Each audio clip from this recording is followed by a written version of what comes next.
گزشتہ دنوں جب میں کاشف نور صاحب سے اور زبیر شکیب صاحب سے ملا تو ہمارے دوست پروفیسر صاحب نے مرزا صاحب نے یہ بات کہی کہ ایک تنظیم بن رہی ہے، ادبی تنظیم، جس میں پہلے ابتدا ہوگی، خدائیہ ہوگا، مشاعرہ ہوگا اور اس کی تقریب اجرا کے حوالے سے بات ہوگی کہ کیسے کیا جائے۔ تو میں نے یہ سوچا کہ 10 12 14 لوگ ہوں گے اور وہ بھی 2 4 لوگ ہی رہ جائیں گے اور یہ چھوٹی سی محفل ہوگی۔ تو یہ ایک تجربے کی بات بتا رہا ہوں کہ عمر گزری ہے تو دیکھا ہے دنیا بھر کی، امریکہ گیا، انگلینڈ گیا، سعودی عرب اور مختلف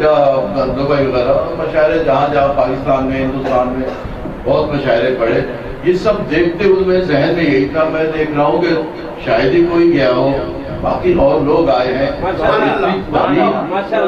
نشست ہوئی ہے۔ اور یہ میں حقیقت ان کو دیکھتا تھا، پروفیسر صاحب ہیں، مرزا سلیم بیگ صاحب پروفیسر ہیں، پڑھاتے ہیں، اتنی بڑی اہم عہدے پہ،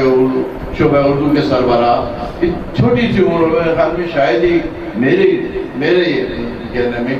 کوئی بھی اتنی کم عمری میں سربراہ شعبہ اردو کا نہیں بنا کسی بڑی یونیورسٹی، پرائیویٹ یونیورسٹی تو ہوتی ہے۔ تو یہ بات میں نے اب سے کوئی 2 سال پہلے اسلام آباد میں ایک کانفرنس میں کہی تھی، جس کی یہ صدارت کر رہے تھے اور وہاں بڑے بڑے ادیب و شاعر موجود تھے۔